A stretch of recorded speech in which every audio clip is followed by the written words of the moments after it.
여러분 안녕하세요. 네, 반갑습니다. 지난 시간에 이어서 이번 시간에도 가족 간의 MZ세대와의 소통에 대해서 나눠보도록 하겠습니다.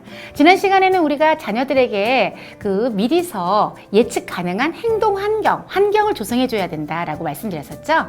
자, 오늘 시간에는 무슨 이야기냐면 우리는 어떤 관계 속에 살아가는지 아니면 어떤 문화 속에 살아가는지를 알아야 될 것 같아요.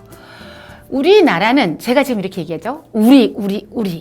그러니까 자기소개서를 쓰는데 다른 나라 외국 대학에 자소서를 제출을 하잖아요. 그럴 때 교수들이 굉장히 당황하는 게 있대요. 자기소개서인데 나는 없고 다 우리만 있더라. 이런 얘기를 했대요. 저는 몇 년도에 태어난 어디를 겪은 이경희입니다. 그 다음에 저의 엄마 아빠는, 저희 아버지는 어떻게 해서 그래서 저희 관계를 설명한다라는 거죠, 자소서에. 근데 외국은 그렇게 하지 않는다는 거예요. 무조건 나는 무엇을 좋아하고 뭐에 관심이 있고 어떻게 했고 나에 대해서 하는데, 그런데 우리나라 자체가, 저도 지금 얘기하잖아요. 내 나라라고 하진 않잖아요. 내 나라가 이기고 있네? 또 심지어는 이게 전혀 이해되지 않는 게 있는데, 우리 남편이래. Our husband. 이거 our husband예요. 그래서 외국 사람들이 저희 나라, 그러니까 내 나라, 우리나라에 대해서 평가를 할 때, 정말 이상하다 이렇게 얘기를 하는데, 이게 뭐냐면 우리나라 문화 자체가 관계주의라는 거죠. 그래서 인지심리학자인 김경일 교수님이 이런 강의를 하시더라고요. 이제 이런 관계주의에 대해서 얘기를 하면서 이해도를 돕기 위해서 어떤 얘기를 했냐면, 일본과 비교를 하는 거죠.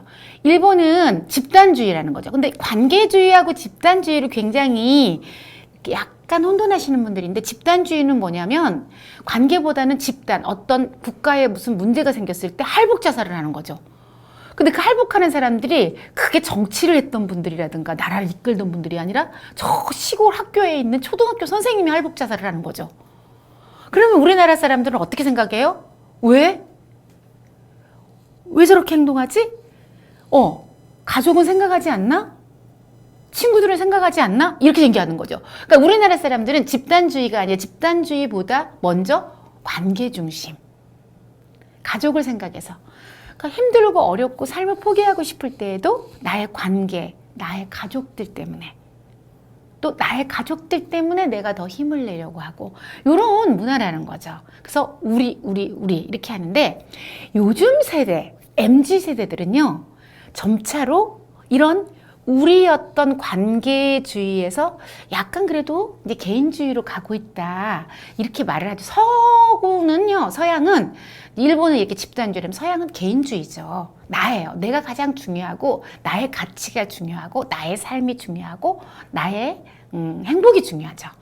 이렇게 다른데, 그래도 여전히 MZ세대들 이쪽으로 가고 있지만 그래도 관계 중심이라는 거죠. 제가 왜 초반부터 이런 말씀을 드리냐면, 우리나라가 관계주의라는 우리라는 이 안에서 살아가는 나라라는 걸 알아야지만, 우리 자녀, 봐봐요. 제가 나의 아들 이렇게 하지 않고 우리 아들은, 우리 딸은, 우리 가정은 이렇게 얘기한다는 거죠. 모두 다가 관계주의예요. 관계의 중심적인. 그래서 우리 자녀들과 대화를 한다거나 소통을 할 때에도, 아니면 이거는요 자녀들에게만 해당되는 것이 아니라 어쩌면 세대를 불문하고, 어쨌든 우리나라 자체의 문화 자체가 관계주의니까 이건 공통으로 적용될 것 같아요. 소통을 하기 위해서는. 그래서 가장 상처받는 게 뭐예요? 내 가족은 건들지 마, 이거잖아요.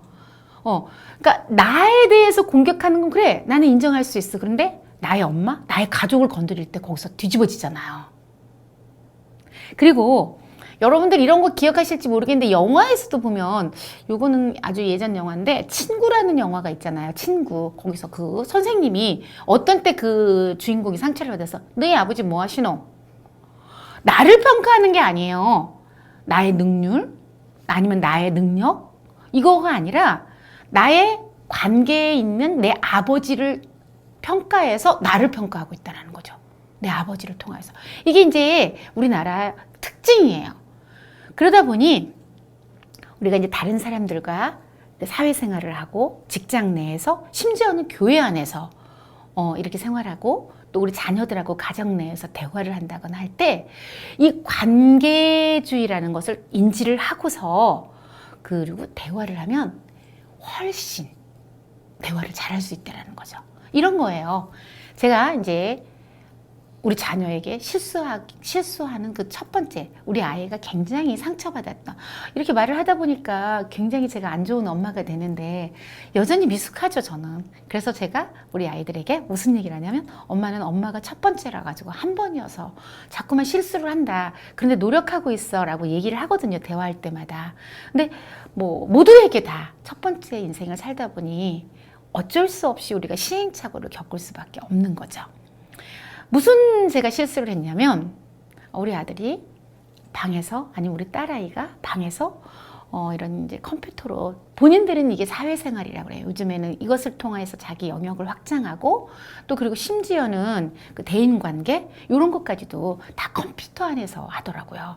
그러니까 공통의 취미 활동뿐만 아니라 자기 그런 반경 그 영향력을 지경을 넓히는 것까지도 엄마 나 이런 사람과 이 안에서 교제를 하면서 그들과 함께 대화하고 세상에서 카페에서 만나서 대화하고 이렇게 하는 거하고 똑같아라고 저를 이제 설득을 했어요. 그리고 저희 아들도 저를 설득하고 저에게 그 MZ들의 그런 문화, 그런 패턴을 알려주기 위해서 노력을 하죠. 이를테면 엄마 세대는 아침에 일찍 일어나서 일찍 자는 거가 굉장히 건강한 생활을 하고 있다고 생각하고 올바른 생활을 하고 있다고 생각하겠지만 요즘에는 그렇지 않아 라고 하면서 이런 설명들을 제게 해줬어요. 저에게 이제 알려주는 거죠. 그런데 그렇게 알려주기 전에 제가 이제 어떤 행동들을 했었냐면 문을 딱 열고 똑똑했어요. 그럼 문을 열고 아이가 지금 사회생활을 하는 곳에 제가 뛰어 들어가서 우리 아들에게 이제 상대편이 들으면 안 되는 그런 대화들 있잖아요. 이를테면 너 오늘 엄마가 이거 해놓으라고 그랬는데 왜 안 해놨니? 이런 상황이 된 거죠. 이를테면 저희 아들은 말은 그러는 거예요. 친구들이 와 있어서 방에 가득히 있는데 엄마가 들어와서 이렇게 얘기한 거하고 똑같다라는 거죠. 그러니까 엄마가 나의 관계, 친구들과의 관계에 대해서 전혀 배려하지 않은, 그러니까 우리 아들의 우리의 세계가 있다라는 거죠. 관계. 그런데 자기의 우리 아들의 방이었으니까 저는 혼자 있다고 생각하는 거예요. 저는 그래서 들어가서 그런 얘기를 했는데 그 컴퓨터 안에서 모두 다 듣고 있는 거죠. 요즘에는 이 게임만 하는 게 아니라 다 들으면서 하잖아요. 그러니까 그런 배려를 못 해줬던 거죠. 근데 이게 너무 상처가 됐다는 거예요. 제가 생각할 때는 별거 아닐 것 같았거든요. 저의 생각으로는. 그런데 그 관계주의의 요즘 세대의 그런 그 PC 안에서, 그러니까 비대면 안에서의 관계까지 제가 알았더라면 저희 아이에게 그런 실수는 하지 않았을 텐데 굉장히 큰 상처를 입었다고 저에게 얘기를 했어요. 그리고 부탁을 했어요. 또 저희 딸에게도 바깥에서 제가 상황을 모르니까 집에 들어오거든요. 그냥 현관문 열고 들어오면 각자 방에 있다 보니까 엄마 왔어 그러지만 요즘 애들은 다 이거를 끼고 대화를 하면서 하기 때문에 안 들리는 거죠. 사회생활을 하고 있는 거예요, 지금. 그런데 제가 화가 나는 거죠. 엄마가 들어왔는데 그래도 나와서 엄마 왔어 해줘야 될 텐데 잘 다녀왔어 이런 부모와 자식 간의 이런 어떤 형성 커뮤니티가 돼야 되는데 이 아이들은 게임하느라고 빠져서 제가 서운했단 말이죠. 그래서 제 아이에게 문을 열면서 어떻게 엄마가 왔는데 이럴 수 있어 라고 얘기를 했는데 지금 이 아이는 지금 친구들과 가득 있는 거죠. 이런 상황. 그때 저희 아들이 또 제게 엄마 희연이가 엄마가 들어오는 소리를 못 들었기 때문에 그렇게 행동했을 것이니까. 근데 지금 희연이 친구들도 다 들었단 말이지. 굉장히 상처를 받았을 거야. 이거는 곧 저에게 나도 그런 상황에서 큰 상처를 받아 엄마. 이런 부분은 노크를 하고 잠시 엄마 왔으니까 끝내고 나올래? 라고 얘기해 준 다음에 기다려주죠. 이런 얘기를 하더라고요. 그러니까 그런 관계, 나의 관계에 대해서 인정해줘 이런 이야기죠. 그런데 직장에서 이제 이 관계를 조금 더 우리가 적용을 해보는 거예요. 아니면 교회에서 제가 교회에서 어떤 집사님에게 제가 MZ 집사님에게 아니면 또 MZ가 아니더라도 다른 집사님에게 칭찬을 할 때 이 관계를 인정하는 거예요. 관계를 인정하지 않는 아주 안 좋은 케이스는 뭐냐면 정말 어린 사람이 어린 사람답지 않게 너무 사역을 잘했어. 칭찬을 했단 말이죠. 그럼 이 사람은 무슨 얘기를 듣냐면 나는 이제부터 그럼 그 어린 사람들처럼 행동하지 않아야 해. 그래서 난 지금 전도사님께 칭찬을 들었으니까 부담으로 다가온다는 거죠. 이를테면 제게도 이런 얘기를 한 적이 있어요. 어떤 우리 집사님, 전도사님은 다른 전도사님들답지 않게 대화가 돼요. 이렇게 얘기를 하더라고요. 그래서 우리 젊은 사람들이 전도사님하고 대화하기가 너무 좀 좋은 것 같아요. 편안해요. 이런 대화를 제가 들었는데 그 다음부터 제가 부담이 되는 거예요. 다른 전도사님하고 난 달라야 해. 우리 MZ세대들을 대할 때마다 난 좀 달라져야 돼. 만약에 내가 기존의 전사님들처럼 혹여라도 내가 의도하지 않게 행동한다면 그러면 저 집사님은 나를 그런 꼰대처럼 또 바라보겠구나라는 그 부담이 딱 와버리더라고요. 제가 칭찬을 들은 거잖아요. 그런데 저도 마찬가지로 우리 젊은 MZ세대를 칭찬했는데 이런 식의 그러니까 뭐예요? 이거는 관계를 오히려 깨버리는 격려는 사실은 아부에 가깝다는 거죠. 그러니까 어떻게 해야 되냐면 집사님 그래 교구 전사님이 집사님 진짜 일도 잘한다고 그러는데 사실이었구나. 너무 잘하는구나. 이거는 뭐예요? 관계를 먼저 인정해 주는 거죠. 그 교구 내 전도사님과. 그러면 우리 집사님은 우리 교구 전사님이 나를 이 전도사님께 칭찬을 했구나. 그래. 그래서 그 칭찬과 격려가 더욱 이게 다가온다는 거죠. 이게 관계를 이용한 격려. 요게 MZ세대들에게 굉장히 영향력 끼치고 또 실제로 그렇게 해야 하고요. 또 MZ뿐만 아니라 우리 기성세대들도 아니면 다른 세대들도 이런 식의 격려와 칭찬이 사실은 명품 칭찬이라는 거죠. 이 관계를 우리나라 문화에서는 제가 지금 우리라고 했잖아요. 내 나라 아니면 우리 사회 우리 현실에서는 이런 격려와 칭찬이 더 큰 힘을 발휘한다는 것이죠. 그래서 일단은 관계를 인정해 줘야 된다. 이거는 뭐냐면 내가 너네 세대를 먼저 인정했어. 그죠? 너의 관계를 다 인정했어. 누군가가 너를 그 교구 안에서 너의 관계 중에서 그 교구 전도사님에게 인정받는 그 관계를 내가 먼저 인정을 했어. 그리고 이게 참 맞았어. 직장에서도 무슨 과장이 우리 이대리 칭찬하더니 역시 진짜 이대리 말이 무슨 과장 말이 김 과장 말이 딱 맞네. 역시 그 뭐예요? 내가 그 관계에서 이미 인정받는 사람이야. 그래서 또 이렇게 부장님으로부터 또 칭찬과 격려를 받은 거가 되는 거니까 이렇게 관계를 이용한 격려와 칭찬. 그러니까 자녀들에게도 마찬가지죠. 점수 되게 잘 받아고 시험 성적 되게 잘했어. 그러면 그래 그렇게 네가 이번에 성적 잘 받아서 그러니까 당연히 열심히 했으니까 이게 아니라 어떻게 해야 돼? 너가 그렇게 노력을 하더니 그렇게 힘들면서 하더니 좋은 결과가 나왔구나. 그 했던 능력 자체에 대한 인정을 해줘야 하는데 당연히 그 정도 투자했으니까 점수 잘 나왔으니까 이렇게 그렇게 칭찬을 하면 안 된다는 거죠. 니네 또래에서 어떻게 됐니라고 비교 칭찬을 한다거나 너네 요즘에 다 성적 잘 나온 거 아니야? 이런다든지 이런 게 아니라 전체 관계를 인정하면서 또 그리고 그 능력 자체를 칭찬해주는 격려. 이럴 때 우리 자녀들이 내가 정말 인정받고 있어. 엄마에게, 부모님에게, 아니면 다른 세대에게, 더 나이 많은 그 리더들에게 인정받고 있다라는 그런 마음을 갖는다 그래요. 그러니까 어떤 얘기를 했냐면 미국의 이제 인지심리학자인 마이클 토마셀로가 모든 세대는 이전 세대보다 더 지혜롭고 다음 세대보다 덜 지혜롭다 이런 얘기를 했어요. 그건 뭐예요? 지금 이 세대 자체를 딱 인정을 해주는 거거든요.